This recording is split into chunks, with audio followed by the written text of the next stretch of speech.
Once upon a time, Karen Waltz and Scott Roston are caught up in a wave of passion.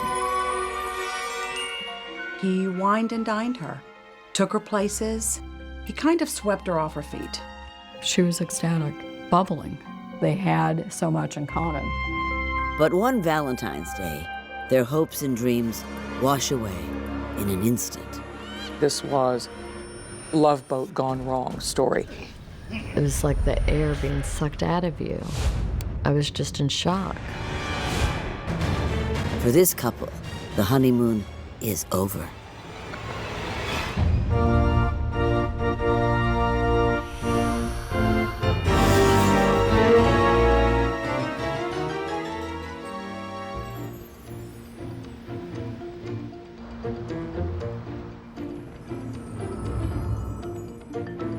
Young and in love, Karen Waltz and Scott Roston are off to Vegas for a quickie wedding. She's 26, a free-thinking bohemian. He's a decade older, with the suave demeanor of a made-for-TV doctor. He kind of swept her off her feet. The kind of guy a small-town girl like Karen had longed to end up with. He was charming, intelligent. He said the right things. He did the right things. And Karen was very much in love with Scott. And Scott has hooked a great catch. She's smart, fun, a total knockout. Everyone who knows Karen loves her. She was very easy to be comfortable around because she had this very laid-back spirit. Laid back, but also impulsive. The kind of girl who'd follow her heart from Santa Monica to Las Vegas to elope with the man she loves. Excited about the next chapter in their lives, the usually casual couple is dressed to kill today.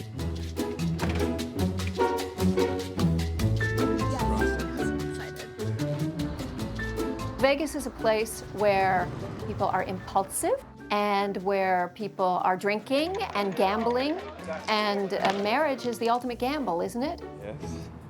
Let's do it.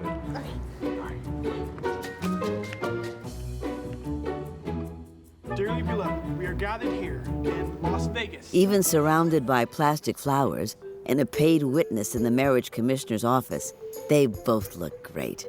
You got the rings. It's classic Vegas. No pictures, no wedding guests. Your turn. They've told their families, but want to do this on their own.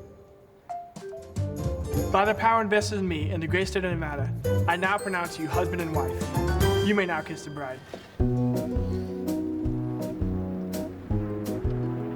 Now that they're Mr. and Mrs. Roston, they beeline back to the coast for a honeymoon cruise aboard a lovely ship called Star Dancer. Here was a honeymooning couple embarking on a new life, literally, on a ship. Couples love cruises for honeymoons. It's like a floating fantasy universe where there's nothing really to do except go back to your cabin and consummate your marriage, or go to the big buffet tables, or lie by the pool. Cruises are perfect honeymoon venues. They were a very happy, normal couple, just enjoying that time together. The newlyweds are the center of attention at the Diamond Deck's formal restaurant. By day, they enjoy exercise, Mexican ports like Puerto Vallarta and Cabo San Lucas, and each other. These stories are so poignant. They stay with people because they are about normal events, ordinary events in everyone's life. You get married, you go on your honeymoon, happy time. And happy time is coming to a close. It's the night before Valentine's Day, the last night of the cruise. Star Dancer is closing in on Los Angeles. Tomorrow will be Karen and Scott's first Valentine's Day as a married couple.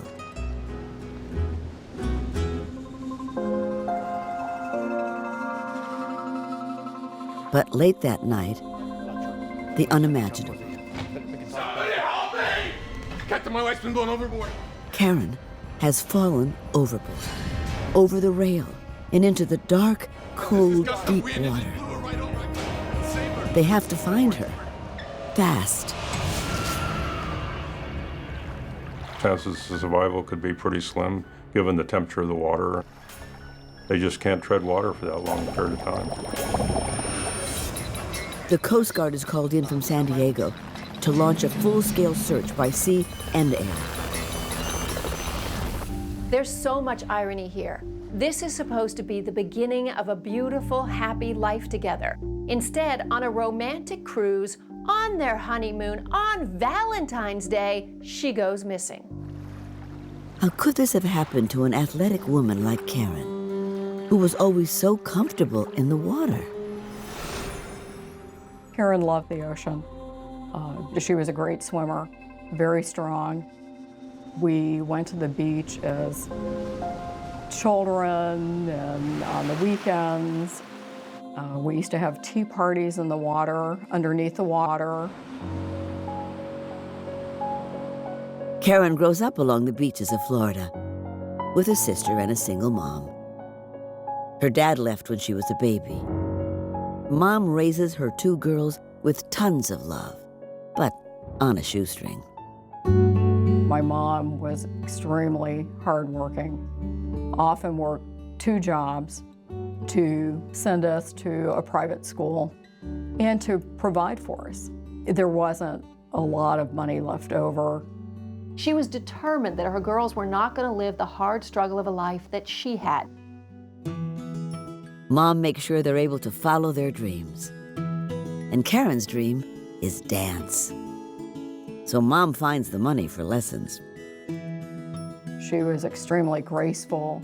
Karen could do amazing things. She was meant to dance. Karen was a very health-conscious person. She was known to run 10 miles a day, active in Tai Chi, Taekwondo. When she enrolls in massage school, it's a match made in heaven. It's a gift. You're born with it. And bringing that energy that you would have to be a great dancer. She brought that art into the massage. Once her hands landed on you, that gift of massage, she could relax anyone, anywhere. Karen's boyfriend at the time is also good with his hands. Troy is a carpenter, specializing in boat building. They kind of matched. They're both light-haired, blue-eyed, had been together for quite a while, and they seemed like they were best friends. When Karen graduates, she lands a job at a posh Palm Beach resort. One day, while covering for another therapist, Karen finds a regular client on her table, Scott Roston. Wow, you're amazing. Thank you. He's cute, fit, and a chiropractor. She really likes Troy, but there's something about this Scott. Oh, wow. He's attracted to her, too. She's not like some of the superficial women he's been with. He had brought in girlfriends previously, and they were these very tall, flashy, lots of makeup, model-type looking women, where Karen was more of a down-to-earth, not a lot of makeup. Yeah, It's the very beginning of what will be a whirlwind romance.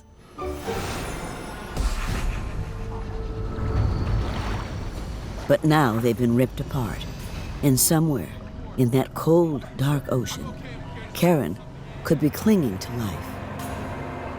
By dawn on Valentine's Day, the Coast Guard is well into a massive grid search.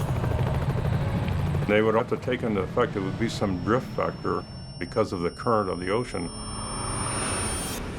Even if they can zero in on her, it's unlikely she could survive the impact of the fall or the cold water.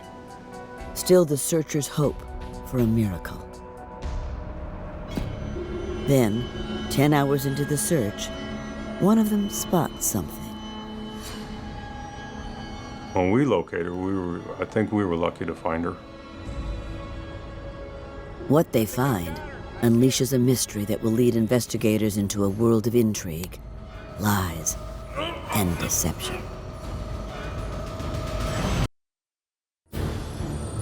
It's Valentine's Day, and Scott and Karen Roston's romantic honeymoon has ended in the worst possible way.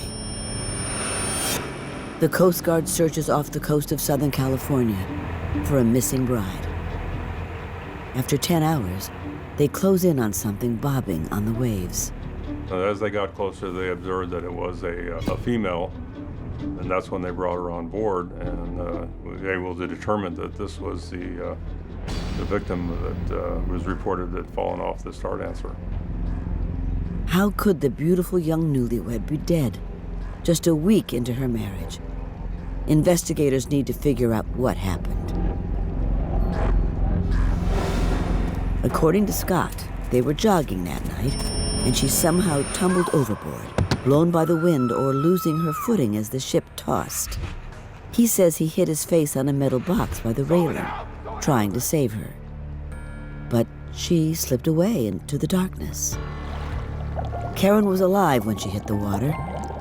She has a bruise on her forehead. Dead bodies don't bruise. And fluid she had breathed into her lungs. Investigators surmise she got the forehead bruise hitting something on the way down. They hope at least she was unconscious for the end. Who can imagine a more terrifying death? That evening, her sister gets the call. First thoughts that went through my mind were, you're talking about the wrong Karen. That couldn't have been my sister. Karen was an excellent swimmer. She couldn't have drowned. So I was in disbelief.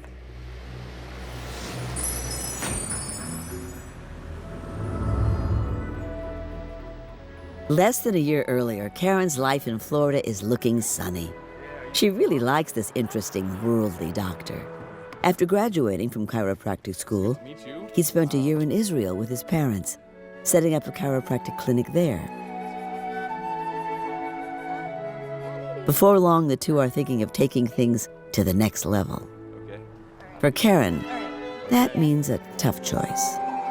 Karen and Troy's relationship started to deteriorate at that stage. She has to break the news that she's found true love with someone else.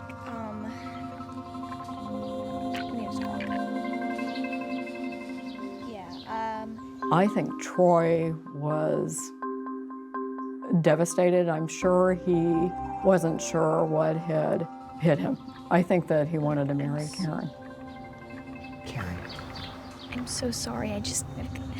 Look, I've got to go. Troy's great, but Scott is in a different league. I'm sure she was blown away when she met this tough Jewish guy from the Bronx who'd been in the Navy and lived in Israel. He was 10 years older. He was wiser.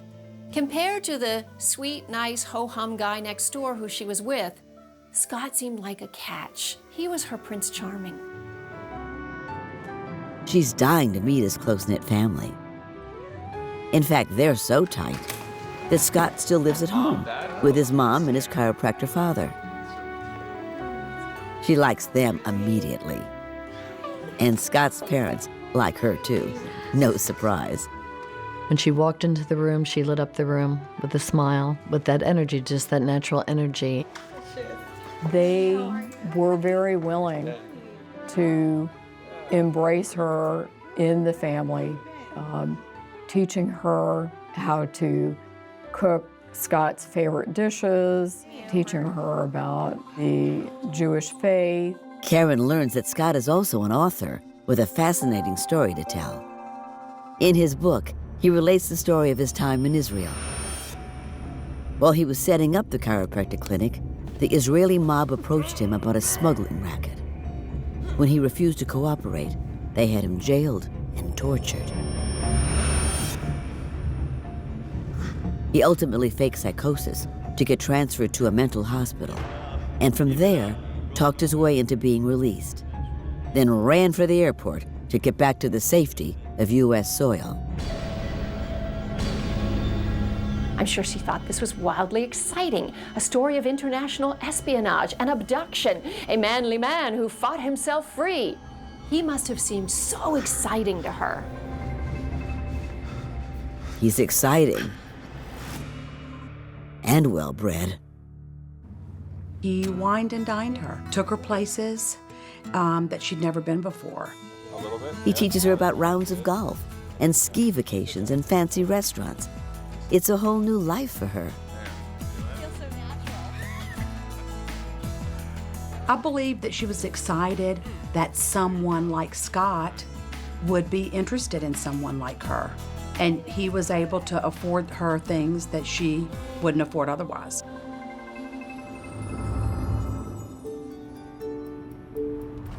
Just as their relationship is gaining momentum, Scott makes a fateful decision. He announces he's moving to California to jumpstart his chiropractic practice there.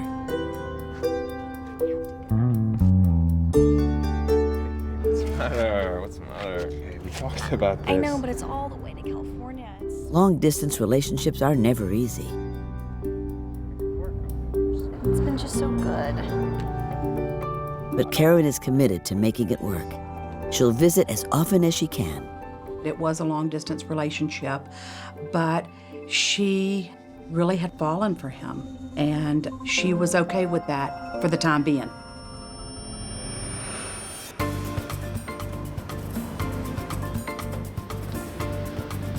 In beautiful Santa Monica, Scott finds roommates and a great place just off the ocean. It turned out to be a very nice condo. When I saw it, I couldn't help but fall in love with the place. Very nice condo, tri-level. Scott takes the master bedroom on the middle floor. He seemed like a really nice guy. He told me that he was a chiropractor looking to take his boards in California and become licensed. Scott was into fitness, went to the gym quite a bit. Being apart is really hard on Karen. This is her dream. So when he goes away, soon after she falls in love, when all the early chemicals are flowing about, oh, I've met a great guy, of course she's going to become more and more attached. Remember, she just left a boyfriend for him, and now he left town, and she's the product of an abandoning daddy. Don't you think she might chase after him? When Karen finally visits, she impresses everybody, as usual. She seemed to strike me as a person who, looked old and young at the same time. I personally would say an old soul. Somehow she knows Scott's the one and worth the effort. She visits again and again. Karen? Her dedication pays off. Will you make me the happiest man in the world and marry me? Yes! When Scott pops the question and seals the deal with a giant, sparkling, pear-shaped rock. Oh my God. I remember Karen being all excited when she got back to work. She was sporting a beautiful engagement ring. Women love big rocks, you know? It implies that the guy's wasting his money on a ring, so he must have that much more. It implies great social status. Now she was fully a fiancé. Come here. I'm so excited. It's all working out.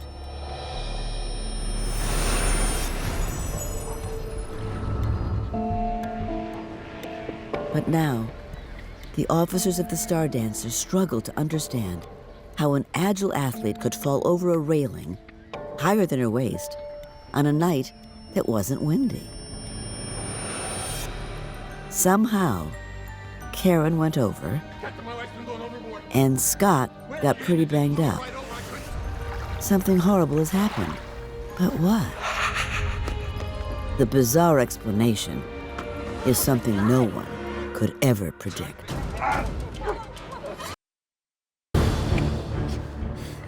The hot and heavy romance of Karen and Scott has come to a heartbreaking end in the cold waters of the Pacific.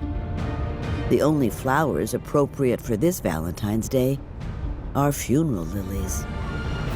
My parents, when they heard the news, were so devastated. I don't believe they ever thought that could happen. Not to someone who was as intelligent and beautiful and talented as my sister. Scott's parents are also shocked. They'd been so happy to have Karen join their family. And now she's gone. The news is widely reported, especially in the Star Dancer's home port of LA. I got a call from the Los Angeles Times from a lady reporter, and when she began to relay parts of the story, the hair on my neck just stood up. And then the thought of this beautiful person being so brutally taken away from all the people that loved her, you know, to have her life, her voice stilled in such a brutal manner, it was earth-shaking, you know. It broke my heart. I was in shock. You would say, what are you working on? And you tell them, I'm working on the story of that woman who went overboard on her honeymoon. You'd say, tell me all about it. I really want to know. I think in some ways it did unsettle people, the idea that something this awful could happen to you under the most idyllic of circumstances. Karen was looking for love. That's all she wanted. To have a husband, to have a healthy marriage. Instead, she found tragedy. She's traded a honeymoon bed for a body bag. I did notice some red marks on her neck, which indicated to me there was some type of struggle. And later, when we did the autopsy, it was more evident as to what was on her neck. Handprints, that somebody had both hands around her throat. But whose hands? Once the ship is back in port, Karen's clothes, jewelry, and other physical evidence go to the FBI. Her body goes to her devastated family.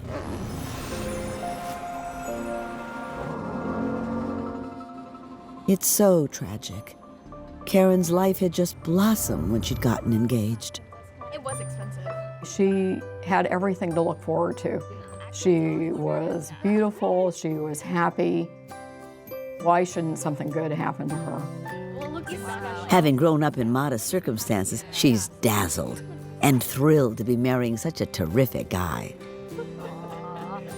And just, you do all those things when you get engaged and you're excited and you have a future with someone that you love. What's not good? Everyone's happy because Karen's happy, even if some people like the ring more than others. I was not very impressed considering that he was a doctor. But Karen was very excited about the engagement and very excited to show everyone the ring. Karen's mom is cautious when she checks out the ring. It seems perfect. Maybe too perfect. I think you need to have that thing appraised. Seriously, just so you can have it insured. And he did it himself, so it's special. Yeah, you're right. Good job, Mom. An insurance appraisal will take time. No worries, Karen is busy prepping for her move to Santa Monica to be with her man. She tries to spend extra time with her mom before she goes. The two haven't always seen eye to eye, not uncommon for a strong single mom and an independent daughter. Karen had a plan, and that plan may not always have been the plan that my mom would have wanted for her. A little pricey, aren't they? But the prospect of a wedding brings them closer. Yeah, I guess so. But you know what? I like them. Yeah? Yeah, let's get two. My mother was really happy for Karen. Things were good for them in their relationship. Now she's been ripped away. On shore, The FBI questions Scott about the night before. His first story is that a gust of wind blew his wife overboard. He tried to grab her, but she slipped from his grasp. I don't know about the story about being blown over because there was really no wind. And there's no blood on the metal box Scott says he hit while diving to save Karen. So how did his face get bloodied? Nothing is adding up. Finally, confronted with inconsistencies, Scott makes an admission. His story is a lie created to protect his parents from the people who actually killed Karen, Israeli spies. He goes on to explain that all this happened in retaliation for the book he wrote the year before. In it, he tells about his torture by corrupt Israeli officials and organized crime thugs while he was in Israel with his parents. His parents back up the dramatic story. They had to leave Israel fast after it happened. Now has Scott Roston's past caught up to him? This must have baffled the crew at the time, trying to sort out what was true, what wasn't. Was Scott lying? Was he telling the truth? Are there spies on board?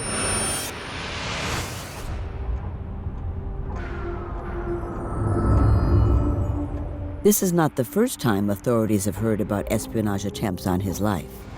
The year before, Scott's mother reports an attempted kidnapping. She tells the Palm Beach sheriff that 2 Israelis jumped him outside a shopping mall, shouting, "Israel wants you." But luckily, Scott scrambled free and escaped. The sheriff's office could find no witnesses, but Scott and his parents swear it happened. And aren't spies trained to just vanish? It may sound far-fetched, but Scott reminds investigators about the Israeli nuclear technician who'd been abducted in Europe after revealing secrets about Israel's atomic bomb program. Far-fetched, but it does happen. So, is it possible that Karen Waltz, the nice Lutheran girl from Florida, was the unwitting victim of international espionage?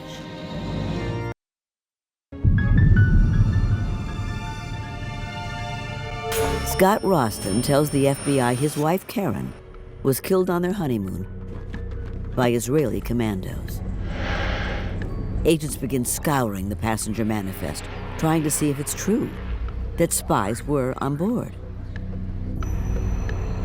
It's a bizarre end for a young woman so full of promise. She and Scott were just beginning their life together. For Karen, the marriage is a big step, considering what her mom went through when her father abandoned them. The divorce and its effect on Karen probably were deeply felt. It begins when she's still a child. Karen didn't understand why there wasn't a father in her life. The abandoning daddy syndrome has reared its head in such a big way. Karen had this gaping hole in her heart where a man should have been to offer her love and protection, longing to be loved, to be accepted, to be cared for, to be protected.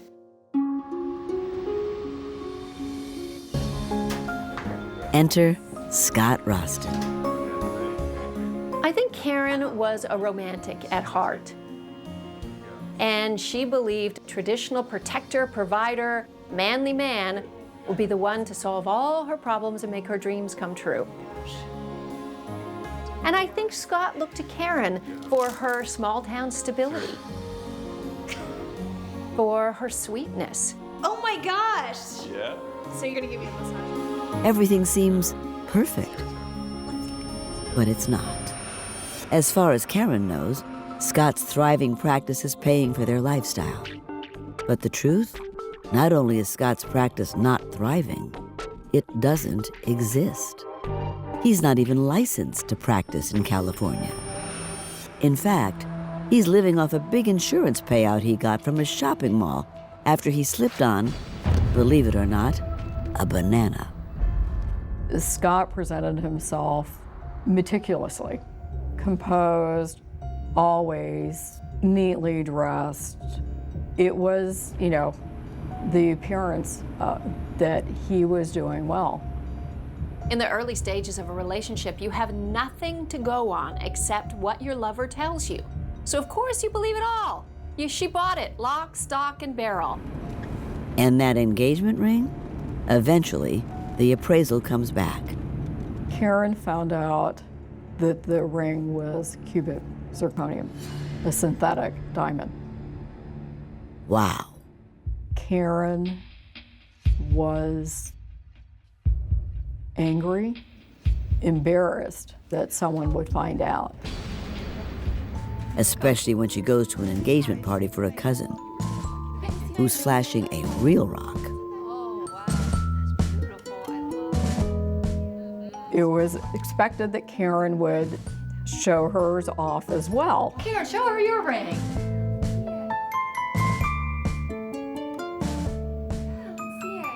Oh, what are your plans? It's mortifying. The fact that he gave her a cubic zirconia should have been a deal breaker, not a warning sign, a deal breaker. Here was a guy who was clearly lying about who he was and how much he loved her. If he lied about the ring, what else was he lying about?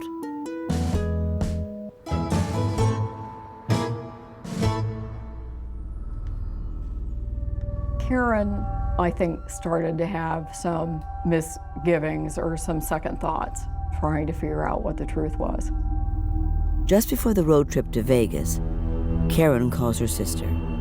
I remember that phone conversation like it was yesterday.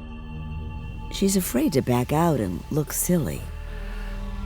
I said, when did Mom ever not tell you that you can back away at any time you want to? You could be at the altar and you can run away and it's okay. It doesn't matter. You can leave. But in the end, she and Scott decide to pull the trigger, make it fast and fun. And for $25, they become Mr. and Mrs. Dearly Rustin. beloved, we are gathered here. The flowers are as fake as Karen's ring. You may now kiss the bride. But it's Vegas, right? They're back home at the Santa Monica condo by nightfall.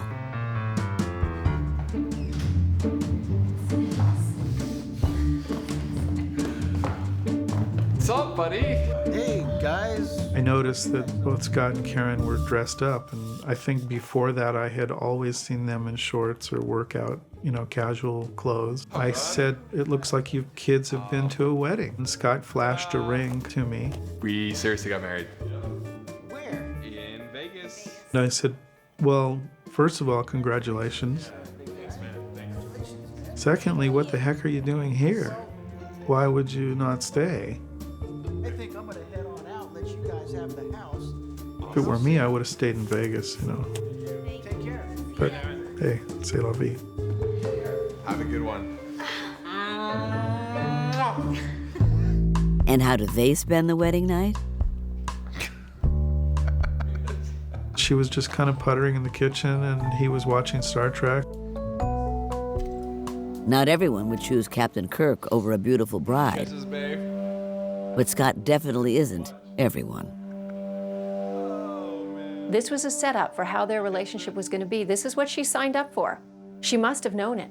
But to her, she didn't care. She just wanted to be married to Scott. It breaks my heart when I think about poor Karen.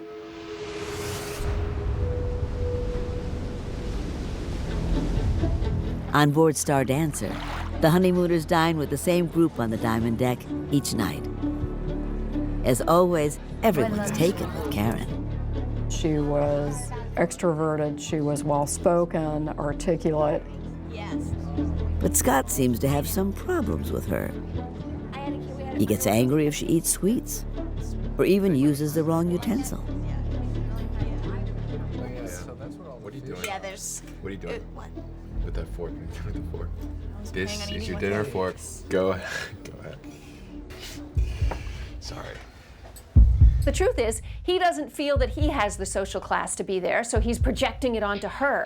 Scott knows that he's living a lie. He knows that he's created this false facade about being a chiropractor, about being world-traveled, and he doesn't want his wife to blow it by using the wrong fork. Her abandonment issues were so high that she would do anything to keep this relationship, mainly be the most perfect, abiding wife. He might be a jerk, but is he a killer? Or did he tell the truth about the Israeli commandos? The passenger manifest does show 2 Israeli nationals were aboard. Were they really Black Ops agents? Or is Scott Roston more than a liar? Karen was just such a sweet, trusting girl. And when I found out that she had gone on a honeymoon cruise and did not survive it, I had a bad feeling that he had something to do with it.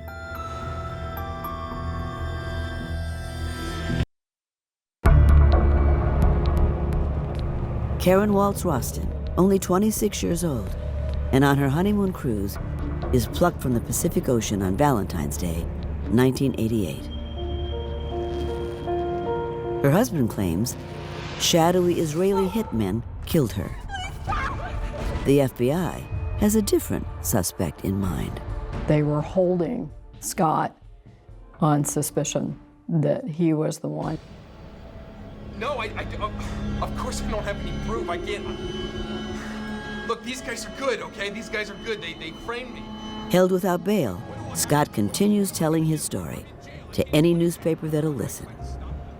So here is a man who clearly wants to control the message, to control his image, because already this was the Love Boat gone wrong story.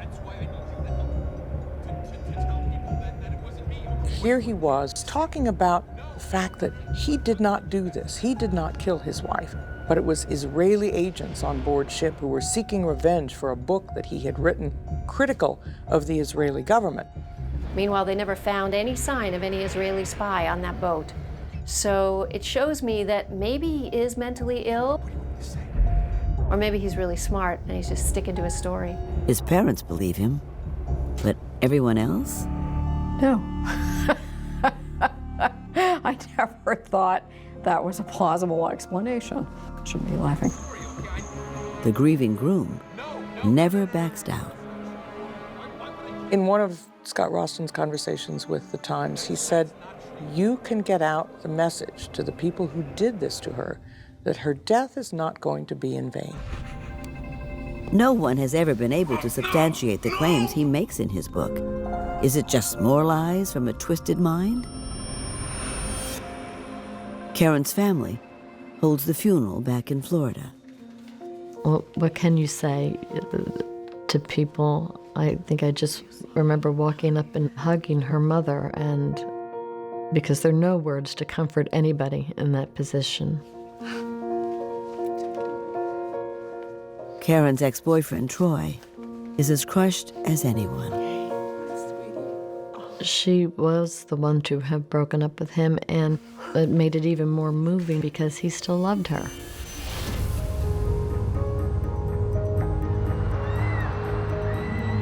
Just over a year after that terrible Valentine's Day, Scott Roston goes on trial for second-degree murder. The prosecutor tells the jury the hands around Karen's throat did not belong to some Israeli secret agent from Scott's fevered imagination, but Scott Roston himself.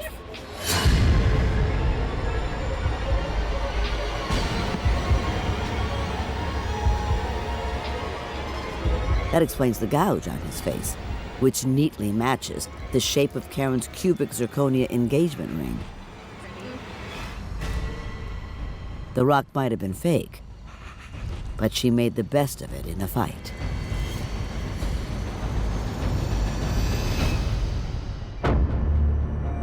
The jury finds him guilty of second-degree murder on the high seas. But the judge is so outraged, he sentences Roston to life in prison, a first-degree penalty. On appeal, his sentence is changed to 33 years. Why should he have a second chance at life? What does he have to offer society? But to come out and maybe kill somebody else's daughter? Take someone else's friend? In a letter to this program's producers, Rawson sticks by his story that he was framed for Karen's murder. He also still believes that government forces are out to get him. As to motive, no one knows. It's a truly senseless death. Even to this day, the mystery remains. Why did he snap that night and betray Karen and her family?